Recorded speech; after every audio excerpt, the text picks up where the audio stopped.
Okay, అంటే cognitive domain, effective domain, psychomotor domain, అలా 3 రంగాలు గమనించి జ్ఞానాత్మక రంగంలో మళ్ళా 6 లక్ష్యాలు చెప్పాడు. జ్ఞానము, అవగాహన,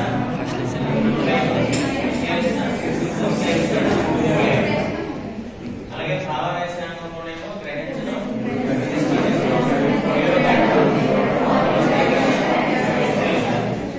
మానసిక రంగంలో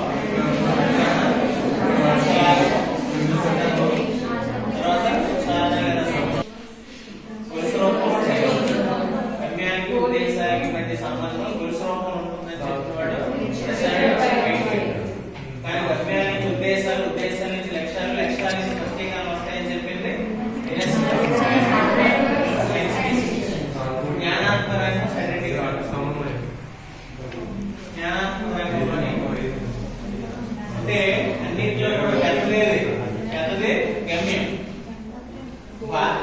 చూడండి, భారతదేశంలో ఉన్న భారతీయులందరి యొక్క ఆరోగ్యాన్ని పరిరక్షించాలి అని అనుకోవడం అంటారు గమ్యం. దాన్ని చేరాలంటే దాన్ని మళ్ళీ విభజించాలి. విభజించి ఒక రాష్ట్రాలకు టార్గెట్ ఇవ్వాలి.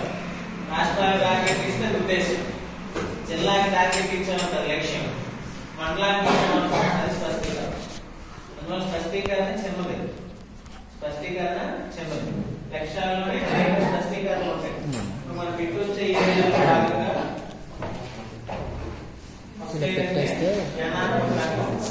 Cognitive domain. కాగ్నిటివ్ డొమైన్ లో మొదటి లక్ష్యం ఏది? మొదటి లక్ష్యం ఏది? జ్ఞానం. మొదటి లక్ష్యం జ్ఞానం. ఈ జ్ఞానం లేదా నాలెడ్జ్ లో 2 స్పష్టీకరణలు ఉంటాయి, చాలా ఇంపార్టెంట్. ఎన్నుంటాయి? 2 స్పష్టీకరణలు ఉంటాయి. జ్ఞానాత్మక రంగంలో ఉన్న స్పష్టీకరణలు ఏంటి అంటే ఏం చెప్తారు? జ్ఞానాత్మక రంగంలో ఉన్న స్పష్టీకరణలు, జ్ఞానాత్మక రంగంలో ఉన్న స్పష్టీకరణలు ఏంటి? 2. ఆ రెండింటి ఏంటంటే ఒకటోది గుర్తుకు తెచ్చుకోవడం, గుర్తుకు తెచ్చుకోవడం, గుర్తుకు తెచ్చుకోవడం. దీన్ని రీకాల్ అంటారు. Recall, recall. రెండోది ఏంటంటే గుర్తించడం.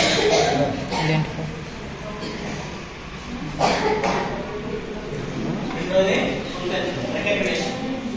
నమ్మకం. ఒకసారి నాలెడ్జ్ అనే ఆబ్జెక్టివ్ లో, నాలెడ్జ్ అనే లక్ష్యంలో ఎన్ని స్పష్టీకరణలు ఉన్నాయి? ఏంటది? గుర్తు తెచ్చుకోవడం, గుర్తించడం. ఇప్పుడు దీంట్లో బిట్ ఎలా ఇస్తారంటే మీరు చాలా జాగ్రత్తగా గుర్తించండి. ఈ స్పష్టీకరణలో ఉన్న క్రియాశీల పదాన్ని బట్టి మనం బిట్ ని చేయగలం. క్రియాశీల పదం అంటే ఇందులో గుర్తుకు తెచ్చుకోవడం అంటే ఒక్కొక్క దానికి ఒక ఉదాహరణ చెప్తాను చూడండి. ఫస్ట్ తెలుగులో అర్థం గుర్తుకు తెచ్చుకోవడం. ఆది కవి ఎవరు అనగానే విద్యార్థి నన్నయ్య అని గుర్తుకు తెచ్చుకున్నాడు. ఆయన ఆ విద్యార్థిలో నెరవేరిన లక్ష్యం ఏదని అడుగుతాడు. ఏ రాయాలి? లక్ష్యం మీద అడిగాడు, ఆబ్జెక్ట్ అడిగాడు కాబట్టి ఆన్సర్ ఏంటి అవుతుంది? అలా ఇంగ్లీష్ లో నౌన్ అంటే ఏమిటి అనగానే పేర్లు తెలియజేసేదే విద్యార్థి చెప్పాడు అనుకోండి. ఓకే, పేర్లు తెలియజేసేది అనగానే విద్యార్థి గుర్తు తెచ్చుకుంటే అదేమవుతుంది? అలా మ్యాథ్స్ లోని త్రిభుజంలో 3 కోణాల మొత్తం ఎంత అడిగినప్పుడు విద్యార్థి 180 డిగ్రీలు అని చెప్పాడు. అయినా ఆ విద్యార్థిలో నెరవేరిన లక్ష్యం ఏదండి? ఏం చేసుకున్నాడు? ఆ లోపం ఉన్నదాన్ని ఏం చేస్తాడు? గుర్తు తెచ్చుకుంటాడు. అలాగే గుర్తు తెచ్చుకుంటాడు అనమాట. అర్థమైందా? సో ఆ విధంగా గుర్తు తెచ్చుకోవడం. అలాగే లోపం అనగానే ఏమి అన్నాడు అనుకోండి. నిర్వచనాలు, డెఫినేషన్స్ అనగానేమి, అంటే ఏమిటి, ఇలాంటి సింపుల్ క్వశ్చన్లు అన్ని కూడా నాలెడ్జ్ లో గుర్తుకు తెచ్చుకోవడంలో ఉంటుంది. లోహం అనగానే ఏమంటే అణువులన్నీ కూడా దగ్గరగా ఉండే మూలకాలని, దగ్గరగా ఉండే పదార్థాలని అణువులు అంటారు, లోహాలు అంటారని గుర్తుకు తెచ్చుకుంటారు. వాట్ ఈస్ మెటల్ అనగానే. అలాగే సోషల్లోని మొఘల్ సామ్రాజ్య స్థాపకుడు ఎవరు అని అడగగానే విద్యార్థి ఏమేమి గుర్తుకు తెచ్చుకుంటారు?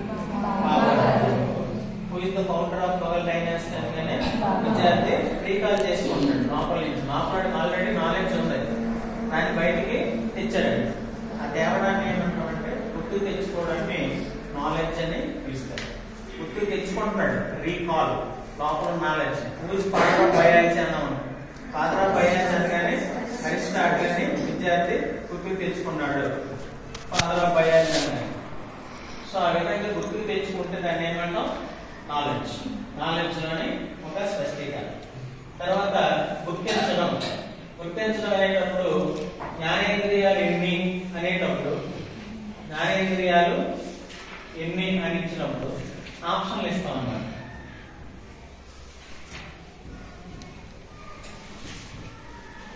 అలాగే ఇచ్చినప్పుడు జ్ఞానేంద్రియాలు ఎన్ని అన్నప్పుడు విద్యార్థి ఇచ్చిన ఐచ్ఛికాలలోని ఆన్సర్ ని గుర్తిస్తాడు.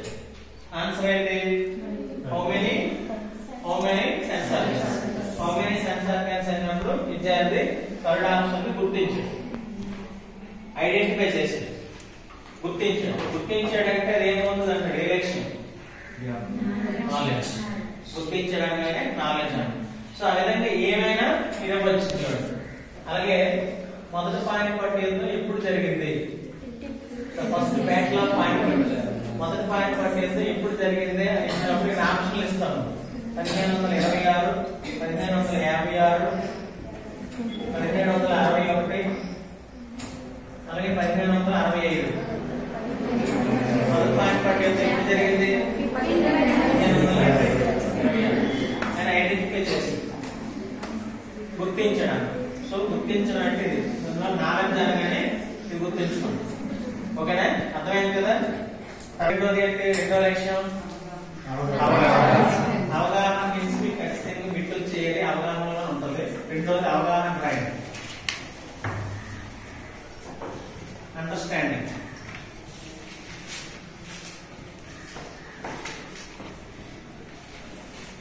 అండర్స్టాండింగ్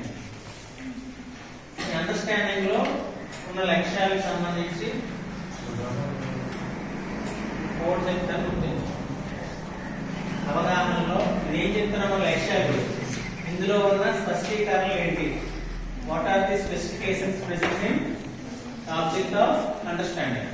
ఈ స్పష్టీకరణలు చూస్తే ఇందులో డైట్ గుర్తించు. DIET, DIT, DIET. ఈ డైట్ లో డి అంటే ఏంటి రాయొచ్చు? డి అంటే డిఫరెన్సెస్. డిఫరెన్సెస్ అంటే భేదాలు చెప్పడం, భేదాలు చెప్పడం, తేడాలు చెప్పడం, తేడాలు చెప్పడం, తేడాలు చెప్పడం. దీనికి ఇక్కడ ఎగ్జాంపుల్ రాస్తాం. విద్యార్థి చతురస్రానికి దీర్ఘ చతురస్రానికి మధ్య తేడాలు చెప్పాడు. విద్యార్థి చతురస్రానికి దీర్ఘ చతురస్రానికి మధ్య తేడాలు చెప్పాడు. Okay, student tells differences between square and rectangle. అలాగే విద్యార్థి అక్షరేఖాలకి సక్షరేఖాలకి మధ్య భేదాలు చెప్పాడు. Okay, differences between invertebrates and vertebrates. అలాగే మొక్కలకి జంతువులకి మధ్య తేడాలు చెప్పాడు. వృక్షకణానికి జంతుకణానికి మధ్య తేడాలు చెప్పాడు. అందువల్ల అలాగే మొఘల్ సామ్రాజ్య పరిపాలనకి విజయనగర సామ్రాజ్య పరిపాలనకి మధ్య భేదాలు చెప్పాడు. అందువల్ల ఇలాగా తేడాలు చెప్పాడు. అలాగే గ్రహానికి నక్షత్రాలకి మధ్య తేడాలు చెప్పాడు.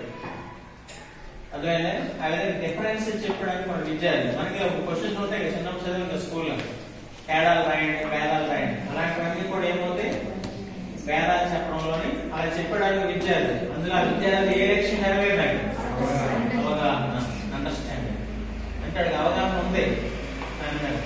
అలాగే ఇంకోటి డిస్క్రిమినేషన్. డిస్క్రిమినేషన్ విచక్షణ. ఈ విచక్షణ అనే పదం వచ్చింది అనుకోండి, మీరు అండర్స్టాండింగ్ రాయండి. విచక్షణ అనే పదం వస్తే అండర్స్టాండింగ్ రాయండి. విచక్షణ అంటే డిస్క్రిమినేషన్ అంటే గుర్తించడం. అర్థం అంటే ఆ భేద అనేకమైన వాటిలోనే దాన్ని గుర్తించడం.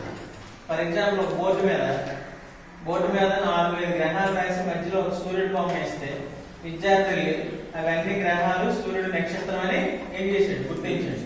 కానీ అది జ్ఞానంలో గుర్తించడం అంటే విచక్షణ చేసాడు. తేడాలు గ్రేట్ చేసాడంటే ఆడి డిస్క్రిమినేషన్ అంటాం దాన్ని. అంటే నిజాన్ని గుర్తించాడు, విచక్షణతో వ్యవహరించాడు, అంటే మైండ్ తో వ్యవహరించాడు.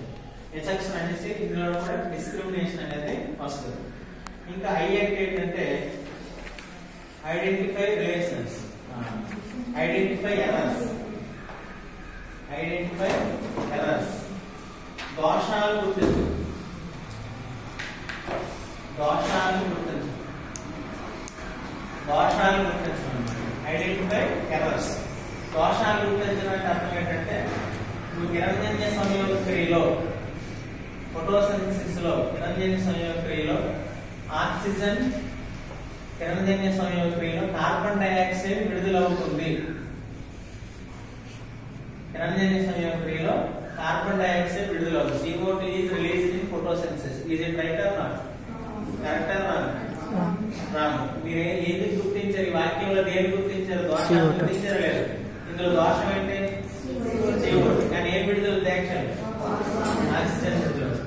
అంటే ఆ వాక్యాన్ని చదివి అందులో ఉన్న దోషాన్ని అంటే ఎర్రర్ని గుర్తించారనుకో, అప్పుడు ఆ విద్యార్థులు నెరవేరే లక్ష్యం ఏదంటే ఏం చెప్పాలి? అవగాహన, అండర్స్టాండింగ్ అని చెప్తాం. గుర్తించండి, దోషాలని గుర్తించండి. అలాగే ఇందులోనే illustration or interpretation. Illustration or interpretation అంటే వ్యాఖ్యానించడం. వ్యాఖ్యానించడం. వ్యాఖ్యానించడం అంటే చెప్పడం అన్నమాట. వ్యాఖ్యానం అంటే యాంకర్ అంటే చెప్పడం. ఏమని చెప్పాడు దేని గురించి? ఒక విద్యార్థి భారతదేశ పటాన్ని వ్యాఖ్యానించాడు. విద్యార్థి భారతదేశ పటాన్ని గురించి వ్యాఖ్యానించాడు.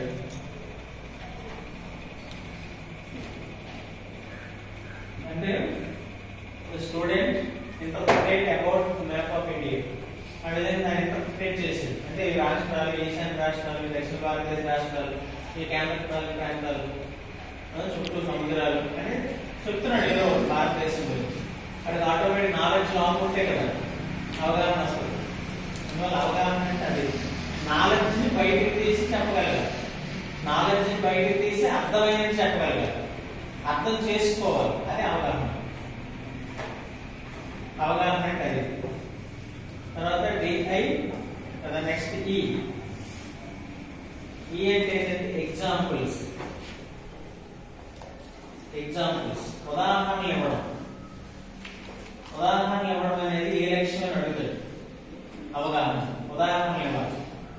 ఫర్ ఎగ్జాంపుల్ విద్యార్థి ఎక్స్ప్లెయిన్,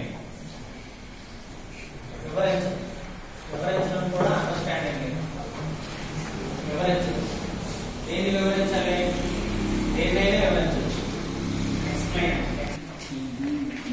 ట్రాన్స్లేషన్ అనువాదం. అనువాదం చేయడం. అనువదించడం. ట్రాన్స్లేట్ చేయడం. D అంటే ఏంటంటే ట్రాన్స్లేట్. సో D అంటే డిస్క్రిమినేషన్, డిఫరెన్స్. I అంటే identify errors, illustration and interpretation. E అంటే ఎగ్జాంపుల్స్, ఎక్స్ప్లెయిన్, ఎస్టిమేట్. D అంటే ట్రాన్స్లేషన్, అనువాదం చేయడం. దేన్ని అనువాదం చేయాలంటే సంకేతాల రూపంలో ఉన్న పదాలను సంకేతాల రూపంలో ఉన్న వాటిని పదాల రూపంలో అనువదించాలి. సంకేతాలు సింబల్స్. సింబల్స్ లో ఉన్నదాన్ని విద్యార్థి Na అనగా సోడియం అని చెప్పాడు. Na అనగా సోడియం అని చెప్పాడు. అంటే Na అనేది సంకేతం. దీన్ని పదాల రూపంలో చెప్పాడు. ఓకే, సింబల్స్ ని వర్డ్ చెప్పండి. అలాగే సైన్స్ లో ఒక ఎగ్జాంపుల్ చెప్పండి. సైన్స్ లో ఒక ఎగ్జాంపుల్ చెప్పండి. సైన్స్ అనేది ఎగ్జాంపుల్. ఏమి చెప్పండి? చంద్రస్నానికి రామకృష్ణ మధ్య పోలికలు చెప్పాడు. రామకృష్ణ. అలాగే సైన్స్ లోకి వచ్చేసరికి ఇప్పుడు కార్బన్ కి గ్రాఫైట్ కి మధ్య పోలికలు.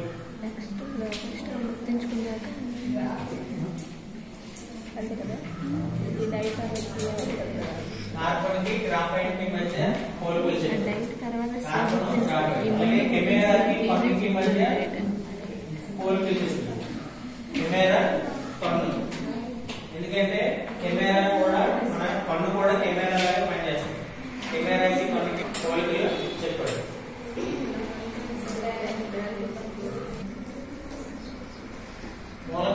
వర్గీకరించు. ఏ విధంగా అంటే జీరో గ్రూప్ మూలకాలు, అలాగే గ్రూప్స్, పీరియడ్స్ లేదా మూలకాలను వర్గీకరించు.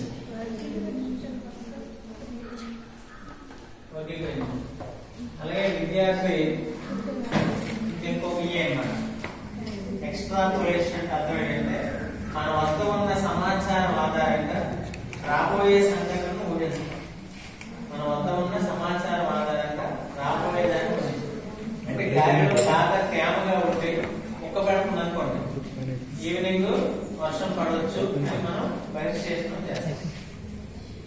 నేను గాలిలో తేమ పైకి వెళ్ళి ఆవిరయ్యి మేఘాలు ఏర్పరుస్తుంది. మేఘాలు ఏర్పరిచి వర్షం రూపంలో ఎందుకు వస్తుంది.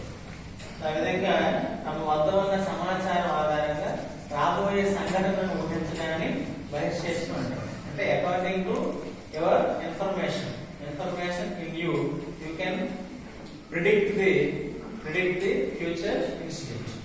దాన్ని ఏమంటారంటే ఎక్స్ట్రాపోలేషన్ అని పిలుస్తారు. ఎందుకంటే గాలి ఉష్ణోగ్రత పెరిగితే నీరు వేడికి గాలిలో ఏం పెరుగుతుంది? ఆటోమేటిక్గా తేమ పెరుగుతుంది, మాయిశ్చరైజర్ పెరుగుతుంది. దాన్ని చూడండి, మనం బాగా ఉప్పెట్టినప్పుడు సాయంత్రం వర్షం పడిపోతే మనం చదువుకున్నట్టు చెప్పలేదు, ఎంత వాళ్ళు కూడా చెప్పుకోవచ్చు. ఈజీ వాళ్ళే బాగా చెప్తారు. సో దాన్ని బహిర్శేషణ పదం గుర్తించుకోండి చాలు. బహిర్శేషణ అలాగే ట్రాన్స్లేషన్, బహిర్శేషణం ఇవన్నీ ఉంటాయి. అర్థ వివరణ, అర్థాన్ని వివరించడం కూడా అవగాహన కింద వస్తుంది. అర్థం వివరించడం, బహిర్శేషణం, ట్రాన్స్లేషన్, ఎక్స్ట్రా, తర్వాత ఎస్టిమేషన్, ఎక్స్ప్లెనేషన్, ఓకే, తర్వాత ఐడెంటిఫై ఎర్రర్స్, ఇలాంటివన్నీ కూడా అవగాహనలోకి వస్తాయి. గుర్తుంచుకోండి.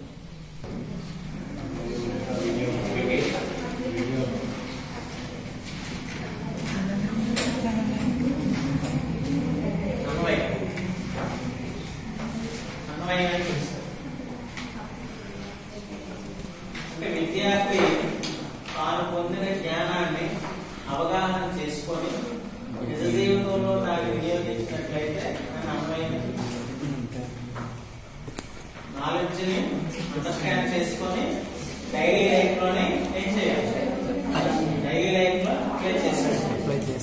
అప్లై చేసుకోవడాన్ని అన్వయం తీసుకోవాలి. దీన్ని బట్టి మ్యాథమెటిక్స్ లో మ్యాథ్స్ తెలియడం వల్ల విద్యార్థికి మార్కెట్ లో మోసపోకుండా ఉండదు.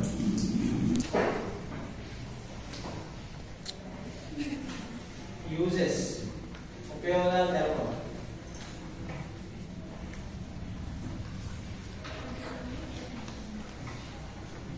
జస్టిఫై, తీర్పులు చెప్పడం.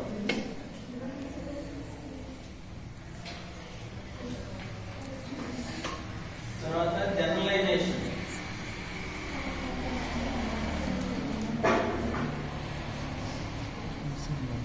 సాధారణీకరణ.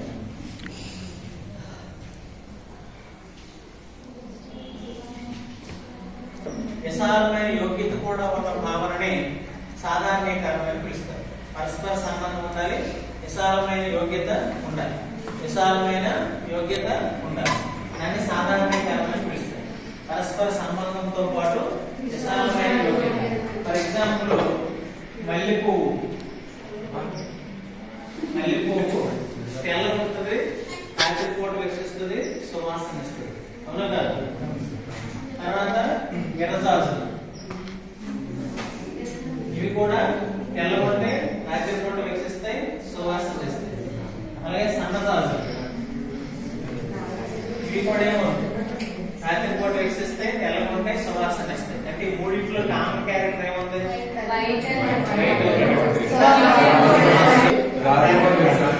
దీన్ని బట్టి ఒక లైన్ తీసుకండి, ఒక సూత్రం తీసుకండి. దీన్ని బట్టి మూడింటి కామన్ గా ఉంటుందని ఒక వాక్యంలో చెప్పండి.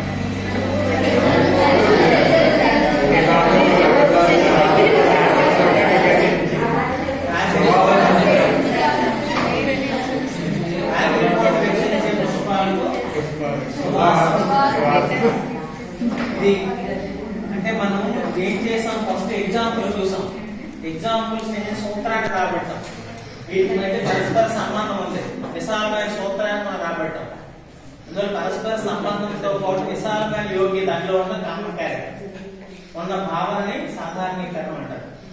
అందువల్ల నేను ఒక్కొక్క దాని ఎగ్జాంపుల్ చూసాను. చివరికి ఒక సూత్రాన్ని రాబట్టాను. రాత్రిపూట వికసించే పుష్పాలన్నిటికీ సువాసన ఉంటుంది, పగటిపూట వికసించే సువాసన ఉంటుంది. ఎగ్జాంపుల్ మందార, బంతి, గులాబీ వీటికి సువాసన ఉంటుంది. అలాగే కలుపు పువ్వుకి రాత్రి పువ్వు తామర పువ్వుకి తేడా ఉంటుంది. కలుపు పువ్వు అనేది రాత్రి పూట వికసిస్తే తెల్ల ఉంటుంది, తామర పువ్వు అనేది పగటి పూట వికసిస్తే రకరకాల రంగుల్లో ఉంటుంది. తర్వాత అల్యూమినియం లోహం మెటలే కదా, మెటల్ ఏడు చేస్తే ఏడైంది వచ్చేస్తుంది. అలాగే రాగి రాగి రాగి ఫార్ములేట్ కూడా లోహమే కదా, ఏడు చేస్తే వచ్చేస్తుంది. అలాగే జింక్ ఇది కూడా లోహమే, ఏడు చేస్తే అలాగే ఐరన్ ఏడు చేస్తే ఇప్పుడు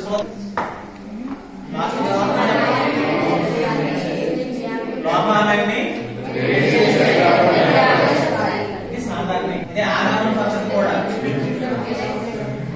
లోహాలన్నీ వేడి చేస్తే వచ్చేస్తాయి. ఓకే, లోహాలన్నీ